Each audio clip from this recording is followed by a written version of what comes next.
Professor graduado em Administração de Empresas, Ciências Econômicas e Contabilidade, professor Moacir Bertassi, comenta agora os últimos números do CAGED. Bom dia, professor Bertassi.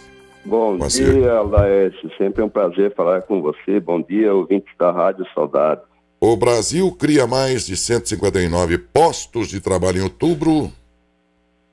Dito assim parece muito, mas é 159 mesmo? Isso. Que perto do universo de milhões de trabalhadores. 159 mil. Mil. É por isso que eu achei estranho que estava 159. Eu disse, é nada perto do universo. Então, peraí, corrigindo aqui e acrescentando 1.000, são 159 mil postos em outubro. Saiu o balanço agora há pouco de outubro e o professor vai comentar com a gente esses dados todos, mostrando um acumulado deste ano, um saldo de 2.320.000 novos trabalhadores no mercado formal. Esses números são, para o momento e para circunstâncias até mesmo mundiais, bons, razoável. O que lhe parece, professor? Olha, Daércio, assim, eu ando acompanhando toda essa situação e isso ficou muito forte a partir da situação que nós passamos da pandemia, né? A pandemia, ela acaba tirando muito emprego, milhões de emprego, e nós estamos agora na fase da recuperação. Nós estamos vivendo um momento de recuperação da economia, principalmente no setor de entretenimento, né, de turismo, entretenimento, e muito desses é bom ressaltar, né, nós estamos gerando aqueles empregos que foram perdidos lá atrás, que eram empregos de baixo valor de renda, né? Então, de um salário e meio, até 2 salários mínimos. Então, esses empregos, eles estão voltando. Isso é uma situação que, logicamente, a gente tem que exaltar, porque o setor, a economia está voltando, né? Principalmente aquela situação de turismo e entretenimento, ele está voltando à pauta, né? Nós temos que falar aí que, infelizmente, os dados do CAGED quanto ao nosso setor, que predomina em Matão e a região, que é o agronegócio, ele teve uma queda esse ano, logicamente, né? Nós já estávamos esperando isso, né, Odécio? Isso ficou muito claro. Eu falo sempre que Matão é um pequeno laboratório do Brasil, né? E nós vivemos realmente na cidade do agronegócio. O Brasil é o país da agropecuária, né? Nós vivemos aí criando empregos da agropecuária. O Brasil é fortíssimo na agricultura e na pecuária, ou seja, dentro da porteira. Matão não, Matão é muito forte antes, que são as indústrias de implementos, as indústrias que fornecem máquinas, e Matão é muito forte depois também, que são as empresas alimentícias. E a pandemia fez um negócio interessante em Matão, né? É até muito ruim falar num negócio desse, mas a pandemia foi fantástica para o agronegócio e para a nossa cidade. Nós fechamos 2019 com um valor adicionado, quer dizer, uma geração de caixa das empresas de 2 bilhões e 600 milhões e terminamos o ano passado com 4 bilhões e 900, praticamente dobrou nesse período da pandemia. E Matão, nesse período da pandemia, você acompanhava o CAGED, era uma cidade que estava na contramão do país, gerando muito emprego em função dessa situação do agronegócio, né? As nossas indústrias, as nossas empresas geraram empregos, talvez, não sei se lá atrás, lá na década de 80, geraram tanto quanto, mas geraram emprego de forma, assim, grandiosíssima. E nesse período aqui, infelizmente, agora pós-pandemia, esse ano de 2022 e talvez 2023, nós tenhamos não uma queda, mas sim nós estamos assentando. A economia do agronegócio está voltando à normalidade que ela era antes da pandemia, né? Que a pandemia provocou uma corrida na busca de comidas. Isso fez com que toda a indústria, né, toda a cadeia do agronegócio, ele gerasse aí uma situação de emprego num nível que nós nunca tínhamos visto antes, né? E agora essa situação que nós estamos presenciando aí, do CAGED desse ano, desses outros setores, né? Esses setores que caíram muito durante a pandemia e agora estão voltando, estão recuperando. Aí você vai falar assim, Matão. Matão, nós tivemos aí, infelizmente, nesse ano, né, até é uma situação interessante, Matão, nós temos 2 momentos muito fortes no CAGED. Eu falo isso, eu já falei isso daí várias vezes e volto a falar. Quando nós temos o início da safra, né, da cana, da laranja, então, lá para o mês de abril, maio, o Matão está sempre numa situação extremamente positiva, porque gera muito emprego. E quando nós estamos chegando no final da safra da cana, no final da safra da laranja, Matão apresenta números negativos, né?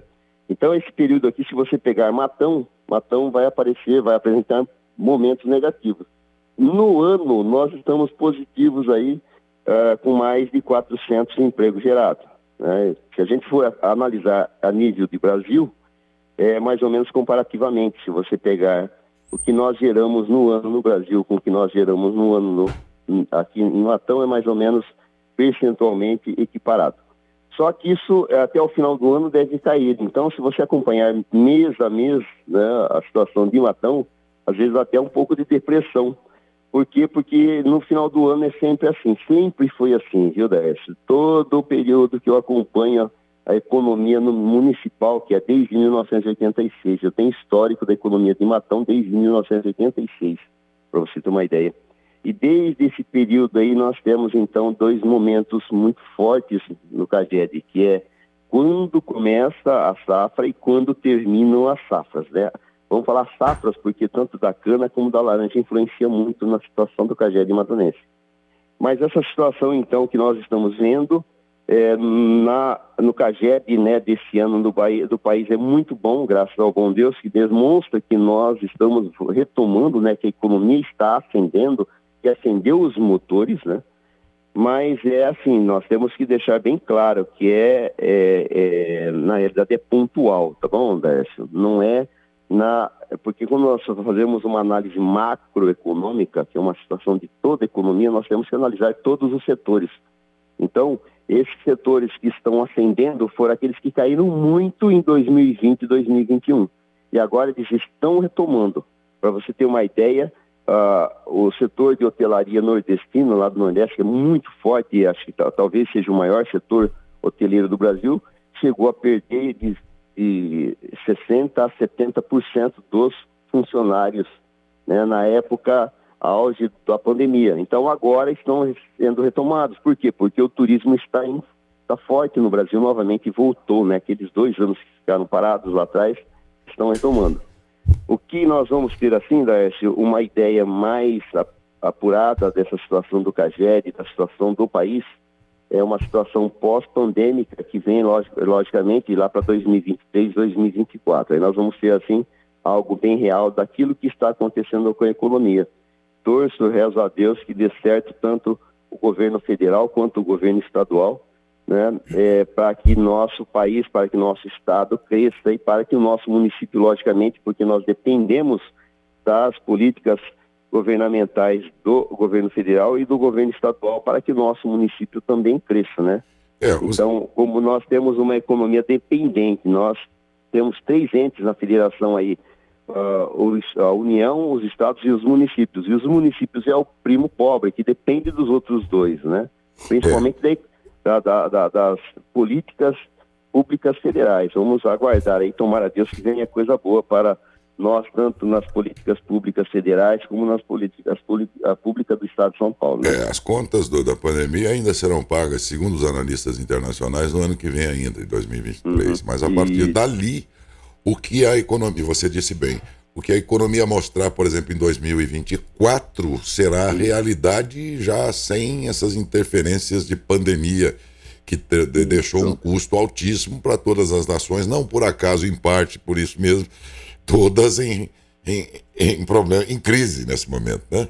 Sim, não tem país nenhum aí que está dizendo que está uma maravilha. Não. A não ser o Catar lá, mas está uma maravilha para eles, porque para nós o Catar deixou uma tragédia aqui na nossa... Mas também nem para todo mundo lá, viu, Décio? A gente sabe que não é bem assim também, não. É só por onde a gente passa lá, né?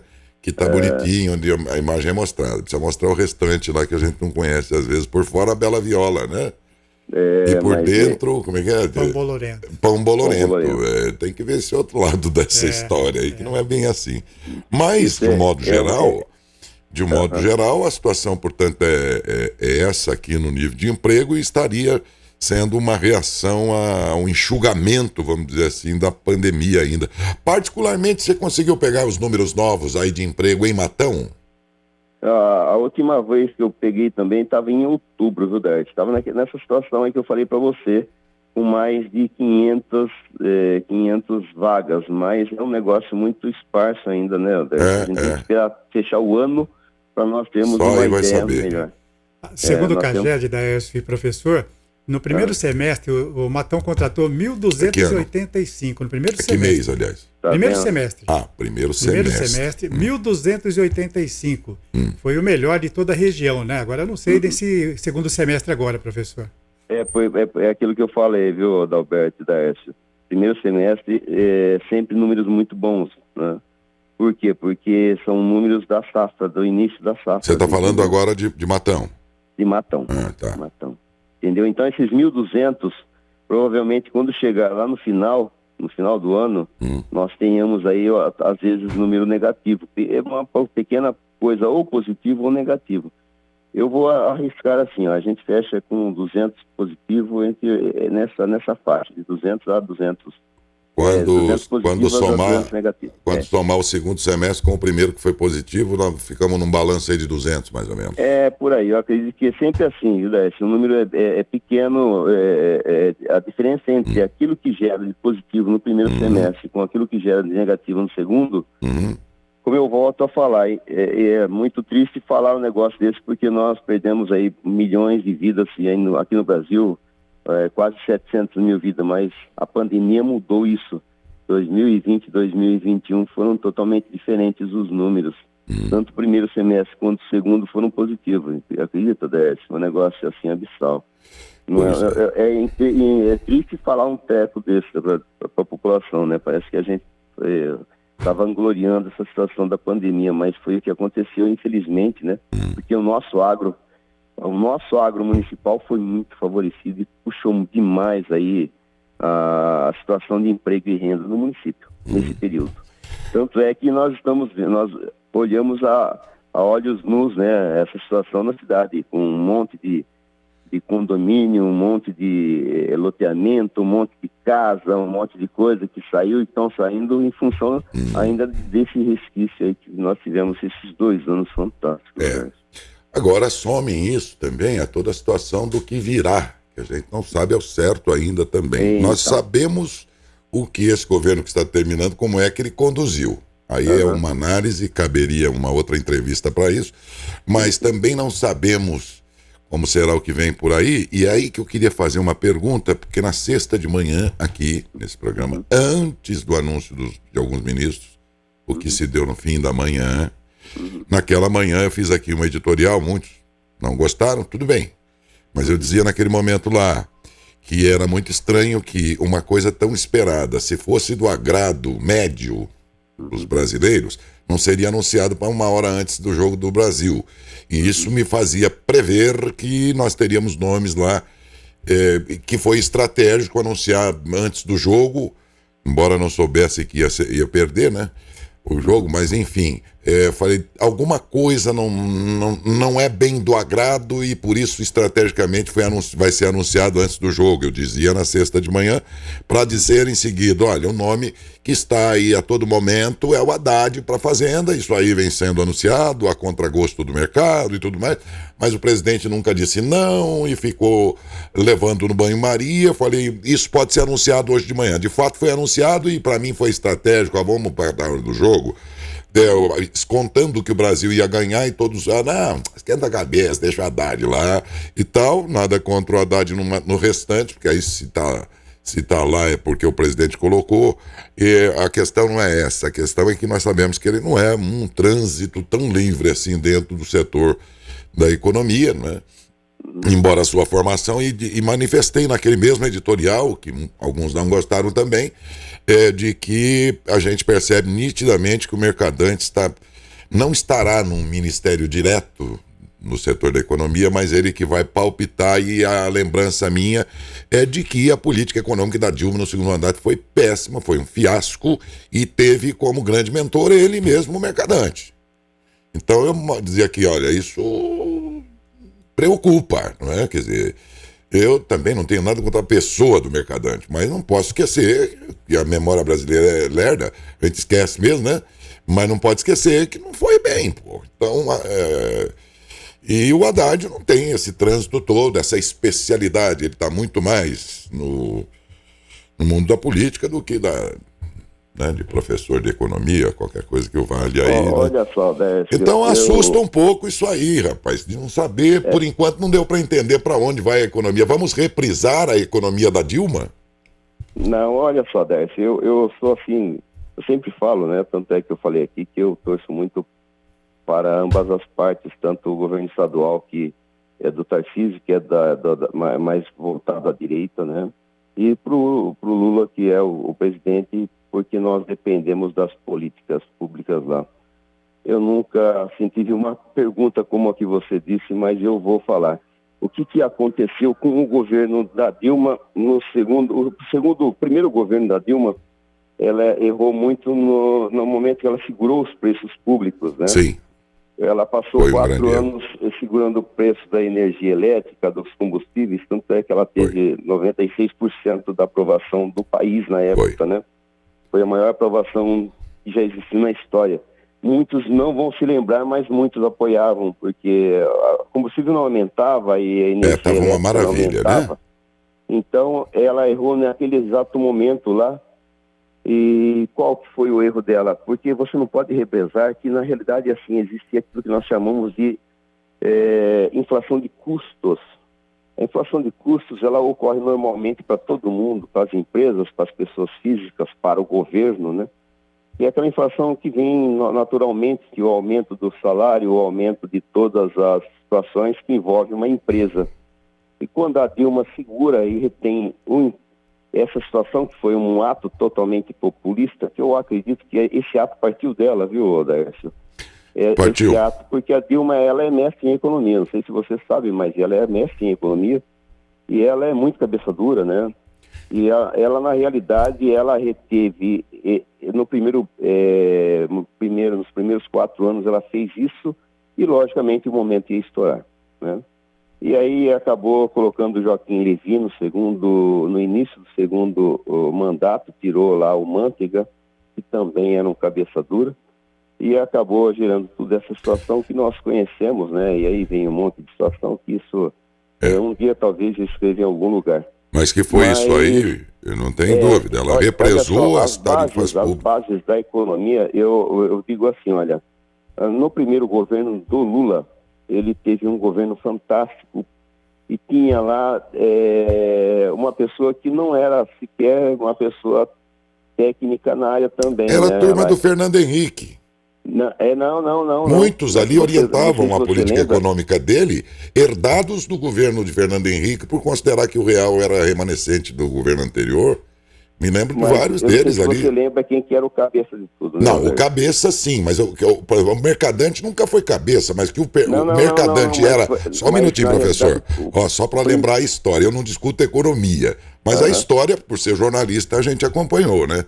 Nós sabemos muito bem que na passagem, a Dilma, o senhor disse muito bem, a Dilma represou tarifas públicas, ela segurou tudo, aquilo foi um grande mal, e pior, ela ganhou a eleição e sobrou para ela mesma essa herança. E vamos lembrar que já no começo do segundo mandato, o presidente Lula tentou impor o nome do presidente, do ministro. O senhor lembra disso? Ela disse, não, quem manda aqui sou eu. Né? Mas o Mercadante sempre foi um orientador ali junto dela da política que foi adotada. Né? Então, mas eu só quero voltar lá atrás assim, olha, eu vivo no meio do poder público há 26 anos, tá bom? Então é assim que funciona. A cara política é sempre aquela que aparece, mas é a situação técnica que prevalece. Então é assim, olha, vamos ver quem que vai acontecer, que vão ser as pessoas indicadas, né? Para a parte técnica, porque o primeiro mandato do Lula, quem comandou, e assim, porque eu sou fã dele, né? Se tem uma pessoa que eu sou extremamente fã de quem? Nesse país aqui, é do Henrique Meirelles, tá bom? Então, o Henrique Meirelles, ele era o presidente do Banco Central, e a política econômica do Banco Central é que puxa a política econômica do país, entendeu? Então, ele, naquele exato momento, ele tomava as medidas corretas, né? Por exemplo, se nós formos falar em política, eu sempre digo que eu sou totalmente contra a situação que foi ocasionada na pandemia, mas é que a pandemia foi algo totalmente aleatório e diferente de tudo aquilo que nós já tínhamos vivido. Mas a Selic nunca deveria ter caído para 2%, para 3%, entendeu? Isso provocou toda uma situação catastrófica para as empresas hoje.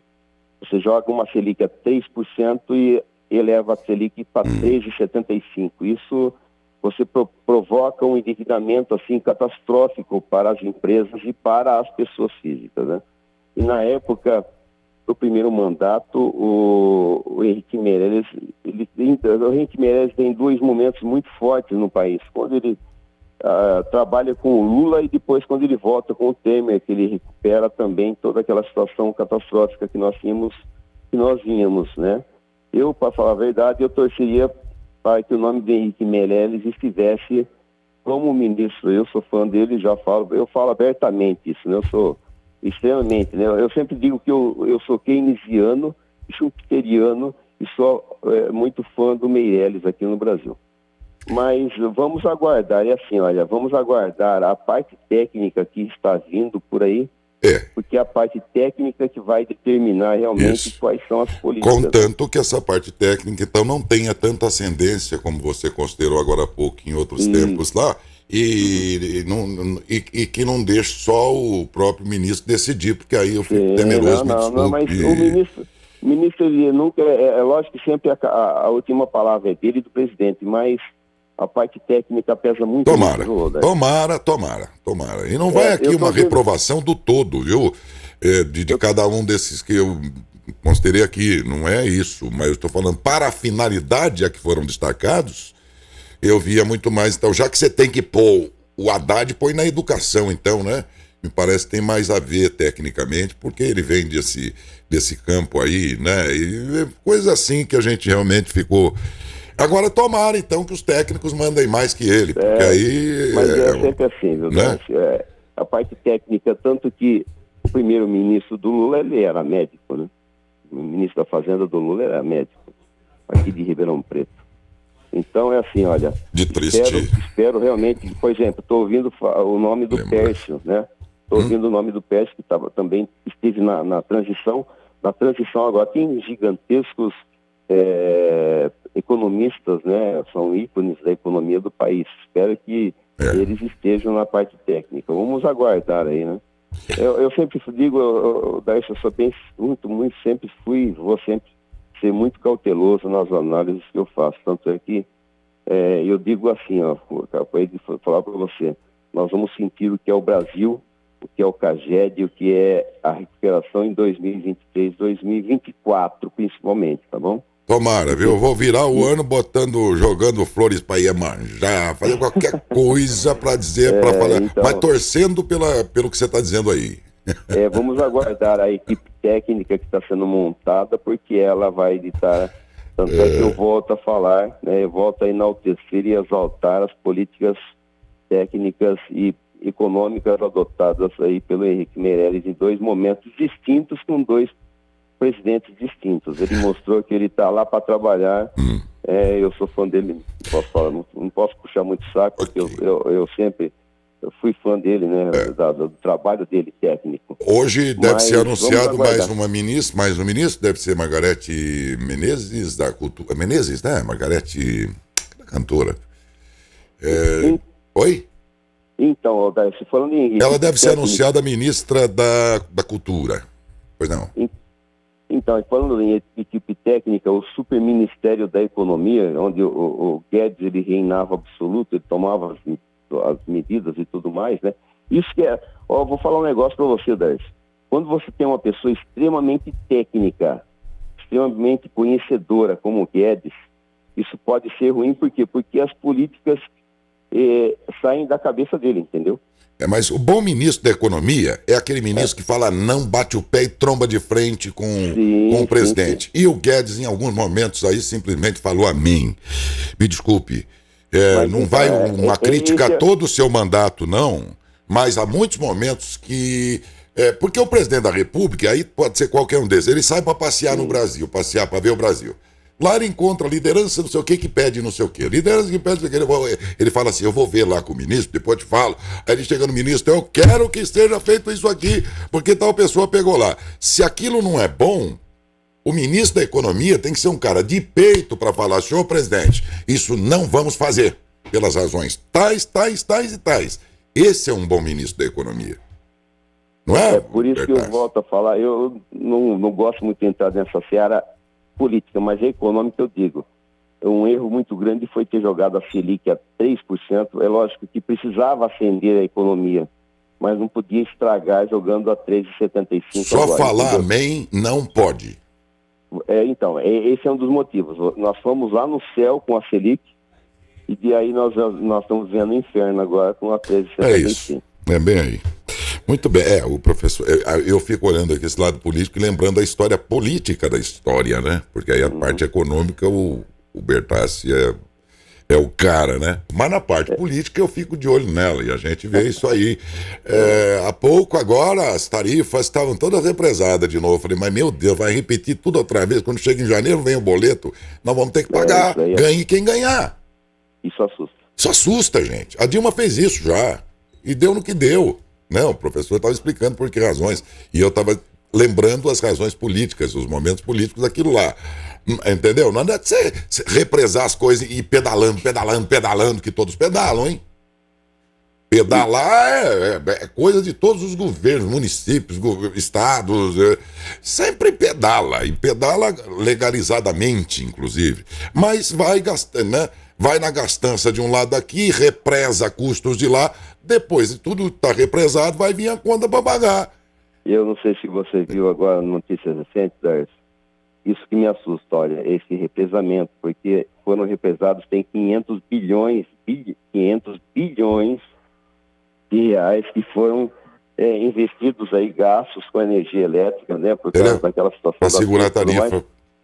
Que vai estourar o ano que vem. Vai pipocar e nós vamos pagar essa conta de luz de novo. Não tem jeito. Só que vem na hora que a gente está mais um poder de pagamento nosso defasado para uma conta acumulada que vem pesada depois. E ela vem. Não tem milagre, né, professor? Não existe. Ela vem. Toda conta que não foi paga lá atrás, uma hora você vai ter que pagar. Pois já sofremos isso. Isso aí. A gente já conhece essa história. Ô, professor, você tinha mais alguma pergunta? Não. O Caged também já tínhamos fechado aqui. Muito obrigado ao senhor, um bom dia. Obrigado pela gentileza mais uma vez, viu, igualmente, professor Bertassi? Precisando, estou aqui, tá bom? Aqui também. Muito obrigado sempre, por sinal. O professor Bertassi é sempre super atencioso aqui com a gente.